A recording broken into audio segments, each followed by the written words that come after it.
Chers auditeurs, bonjour. Monseigneur, bonjour. Bonjour Alban, bonjour à toutes et à tous. Depuis la Pentecôte, beaucoup d'adolescents et d'adultes sont confirmés dans le diocèse et cela n'est pas encore terminé.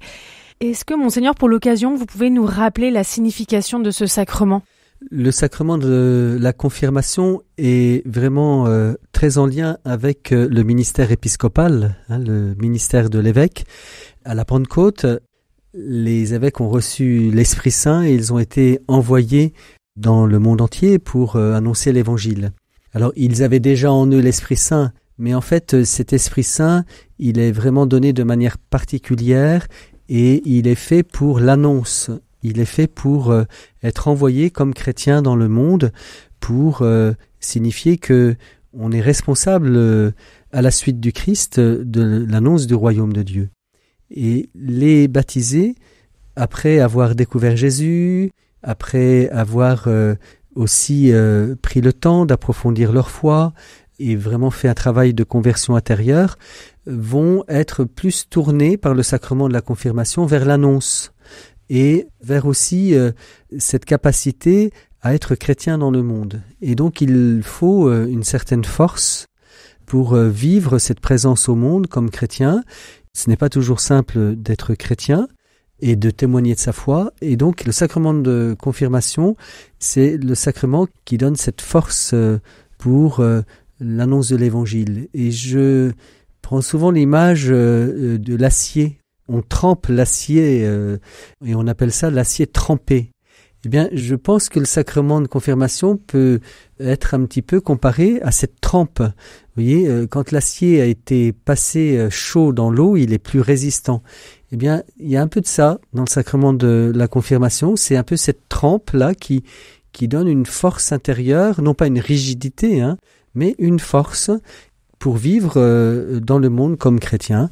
Et c'est aussi la reconnaissance par celui qui est confirmé qu'il devra tous les jours compter sur les 7 dons de l'Esprit Saint pour vraiment vivre sa foi avec aussi tous les enjeux que ça représente.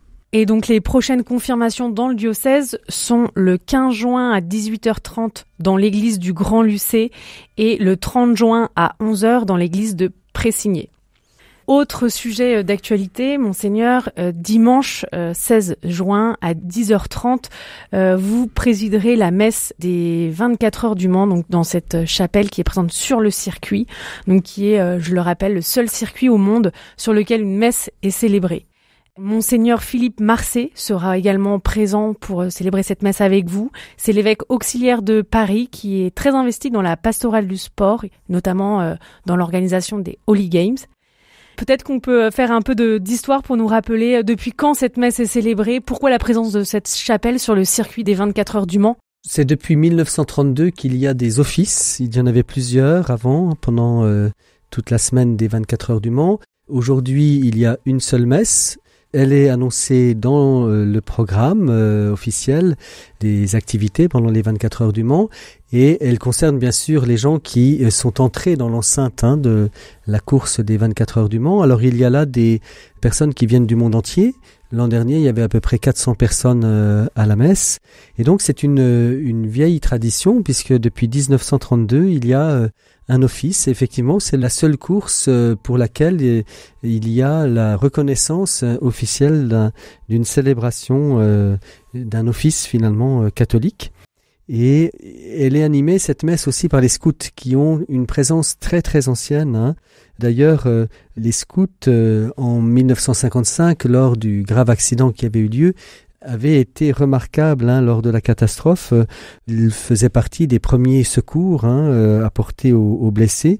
Et donc, depuis, les scouts ont toujours été, leur présence a toujours été reconnue comme très importante. Alors ils aident les handicapés, ils ont des opérations de nettoyage, voilà tous les petits services que peuvent rendre les scouts et sont donc réalisés par eux.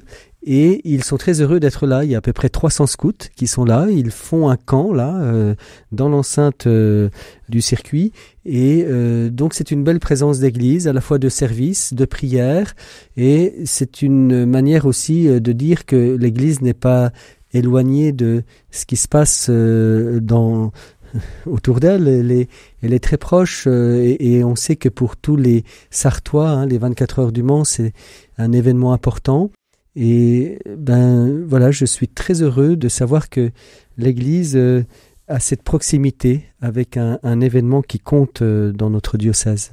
Et je précise que cette messe donc qui est dite sur le circuit pendant la course est accessible en fait aux personnes qui sont munies d'un billet, qui sont participantes aux 24 heures du Mans. Oui, bien sûr. Prochain grand rendez-vous diocésain, samedi 29 juin.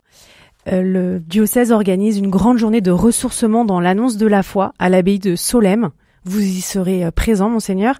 D'où vient cette idée? Pourquoi organiser une journée pour ces personnes? À quoi cela sert-il?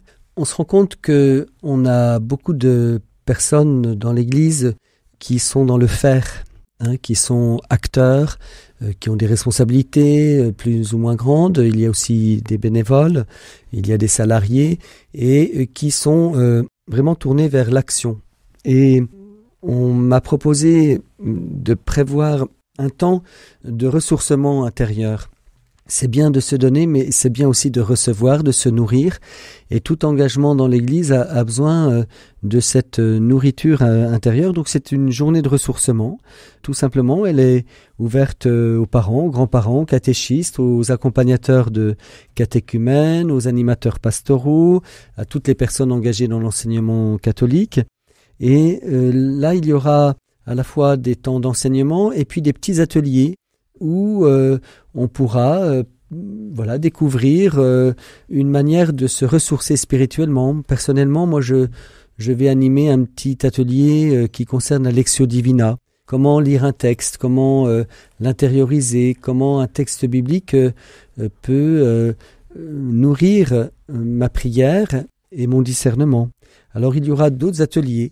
Certains concerneront la prière, peut-être le discernement spirituel. Voilà, je crois qu'il y a 8 ou 9 ateliers prévus.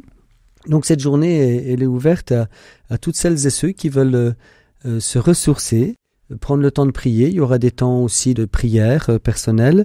Donc c'est samedi 29 juin à 9h à l'abbaye de Solesmes, dans ce beau cadre qui est un cadre aussi qui est un lieu de prière, et on sera porté par la prière de tous les moines et moniales de Solesmes. Du 1er au 5 juillet, comme tous les ans, c'est le fameux camp vélo qui est organisé par la pastorale des jeunes. Il reste quelques places disponibles encore. Monseigneur, j'ai cru comprendre que vous y aviez été l'année dernière. Qu'est-ce qui s'y vit durant ce camp vélo? Je trouve que j'ai été surpris parce que il y a à la fois l'effort, le compagnonnage, le soutien, parce que ça va de la 5e à la terminale. Alors les terminales, ils vont peut-être un peu plus vite à vélo que les 5e. Et j'ai été surpris par le beau compagnonnage. Ça se ressent tout de suite dans le groupe. Il y a des animateurs aussi qui les accompagnent, tout est bien organisé, donc c'est du 1er au 5 juillet, et il y a aussi alors bien sûr des temps de détente, il y a le vélo, parce que chaque jour il y a un itinéraire à faire. C'est l'occasion aussi d'avoir des activités très variées au cours de ce camp, dont aussi des temps de prière, des célébrations eucharistiques. Et j'ai été vraiment agréablement surpris par cette belle ambiance de fraternité au sein de cette équipe. On sentait des jeunes heureux d'être ensemble, de se soutenir dans l'effort.